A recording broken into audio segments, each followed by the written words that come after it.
तर विद्यार्थी मित्रांनो, आज आपण फॅक्टरायझेशनच्या सेकंड पार्टला सुरुवात करणार आहे. त्यामध्ये आपण बघूया फॅक्टरायझेशनची एक्सरसाइज आपल्याला बघायची. फॅक्टरायझेशन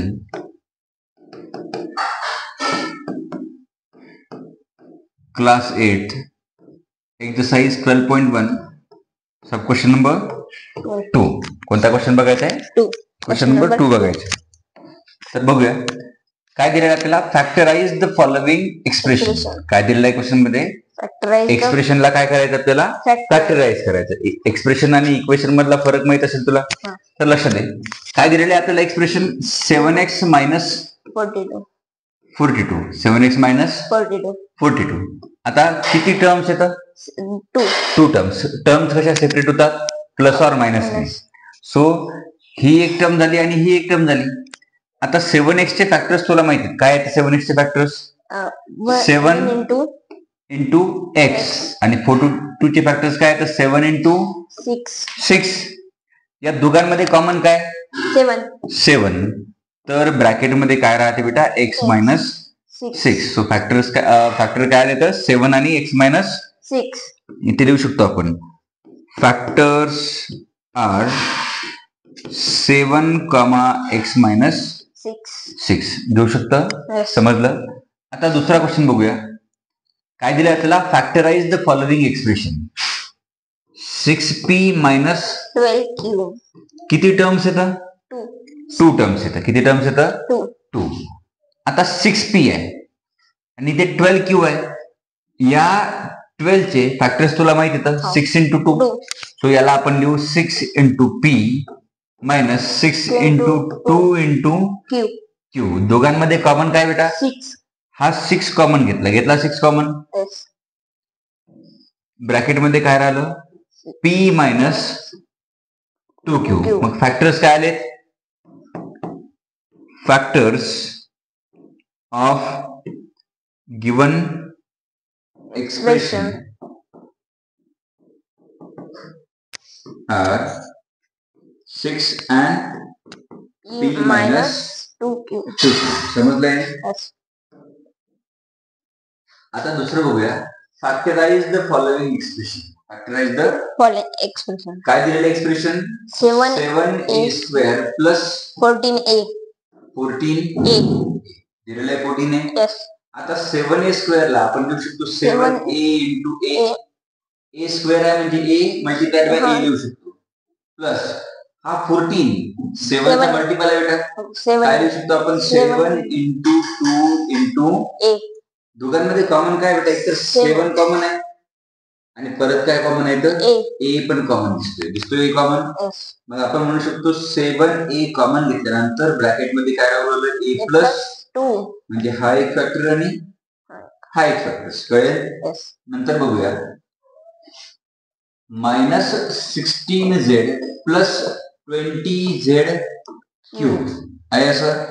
तर 16 हा 4 चा मल्टिपल आहे. याला लिहू शकतो आपण 4 इंटू 4 इंटू z प्लस 20 हा 4 चा मल्टिपल आहे. 4 into 5 into 4 into 5 into z into z into z. दोघांमध्ये कॉमन काय बेटा? हा एक 4 कॉमन आहे आणि z आणि हा z पण कॉमन आहे.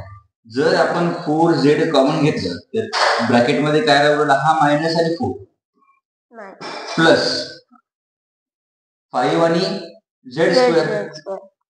z इंटू z काय होते? z square. याला आपण असं लिहू शकतो 5z स्क्वेअर मायनस 4. हे आले याचे फॅक्टर्स. समजलं? नक्की कळालं? नंतरचा क्वेश्चन बघूया. Factorise the following expression. काय एक्सप्रेशन आहे? 20l square m plus 30al m. बरोबर आहे. आता 20 आणि 30 या दोघांमध्ये कॉमन मल्टिपल कोण आहे? 10. म्हणजेच काय? 10 इंटू 2 इंटू l स्क्वेअर म्हटल्यानंतर l into m plus 10 into 3 into a into l into m. आता दोघांमध्ये कॉमन काय बेटा? 10. काय आहे? नंतर एल एल, नंतर एम एम पण कॉमन आहे. जे जे आपण सर्कल केले त्याला कॉमन 10 एल एम, ब्रॅकेट मध्ये काय राहिलं 2 आणि हा एल एल प्लस 3 ए, हे आले त्याचे फॅक्टर्स. समजलं? नंतर बघूया next part. Factorise the following expression 5x² y minus 15xy square. बरोबर आहे? सोडू शकता?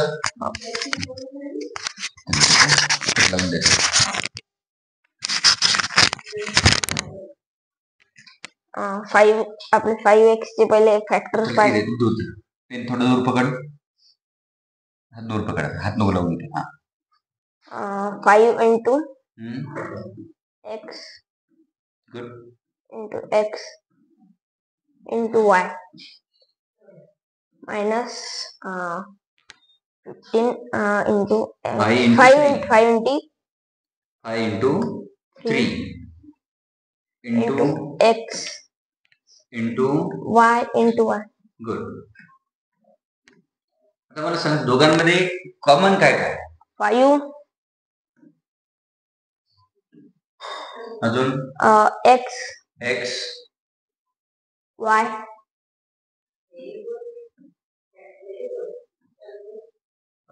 काय काय कॉमन आलं?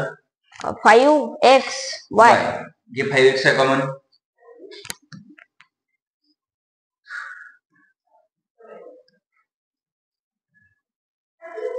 रिमेनिंग काय राहिलं? हा x 3 minus x minus 3 y ली ब्रॅकेट दे. x minus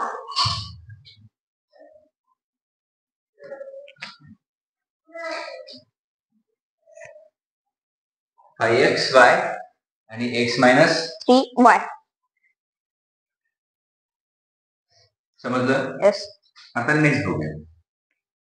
हे सांगू शकतो किती टर्म्स आहेत? 3 टर्म्स आहेत. पहिली कोणती आहे? 10a² 10a² minus 15b² plus 20c². बरोबर आहे. आलंय असं 10, 15 आणि 20 कॉमन मल्टिपल 5 दिसू राहिला.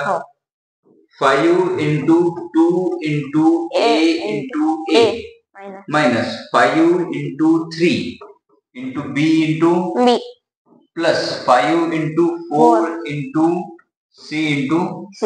सगळ्यांमध्ये तुम्हाला कॉमन काय दिसू राहिलं? 5. अजून काहीच नाही. 5 मग 5 कॉमन घेतले, उरलं काय? Twice a² minus thrice b² plus 4 times of c². हे आले याचे फॅक्टर्स. येतील एकदा डबल सांग. 10a² आहे 5 2 into a into a, 15b² आहे 5 into 3 into b into b आणि 20 आहे म्हणजे 5 into 4 into c into c. Factors कळाले. या सगळ्यांमध्ये काय कॉमन आहे? 5 कॉमन घेतलं. 2a into a चा स्क्वेअर मायनस जसं तसं 3b into b चा square plus 4 into c into c चा स्क्वेअर. कळालं? आता हे ट्राय करू आपण. बघ 4a² plus 4ab minus 4ca. सगळ्यांमध्ये 4 कॉमन येईल. बरोबर आहे. आता लक्ष दे, हा minus 4 into a into a plus 4 into a into b minus 4 into c into a. Common काय काय रे बेटा? 4 a 4 a 4a कॉमन घेतलं. रिमेनिंग काय with sign minus a plus b minus c. झालं. कळालं? नक्की कळालं? येस. नेक्स्ट क्वेश्चन बघूया. x² y काय दिलं आपल्याला? x² yz plus y² z plus xy z². x² म्हणजे काय? x into x into y into z plus x into y into y into z plus x into y into z into z. सगळ्यांमध्ये common काय होतं? x y x आहे. आधी एक घ्यायचं. x आहे वाय आहे yes, आणि z पण झेड पण आहे. ठीक आहे. एक्स वाय झेड आपण काय केलं, कॉमन घेतलं. उरलं काय, x या पहिल्या टर्म मध्ये एक्स, दुसऱ्या टर्म मध्ये वाय आणि तिसऱ्या टर्म मध्ये z. समजलं. yes, हे कळालं, yes, काही अडचण नाही. नंतरचा क्वेश्चन बघूया. Factorise the following expression ax² plus bxy चा स्क्वेअर प्लस cxy आणि z. फॅक्टराइज करायचं. yes, टर्म्स काय आहेत, a into x into x into x x into y plus b into x into Y into Y plus c into x x into Y into z. Z. सगळ्यांमध्ये common काय, x नंतर y Y नंतर नाही नाही common. नंतर म्हणजे x आणि Y काय सगळ्यांमध्ये कॉमन. कॉमन आहे. उरलं काय ब्रॅकेट मध्ये, a a x x plus plus b b Y plus c c z. समजलं. yes, इथपर्यंत कळालं नाही, yes, नक्की कळालं. Yes. ओके.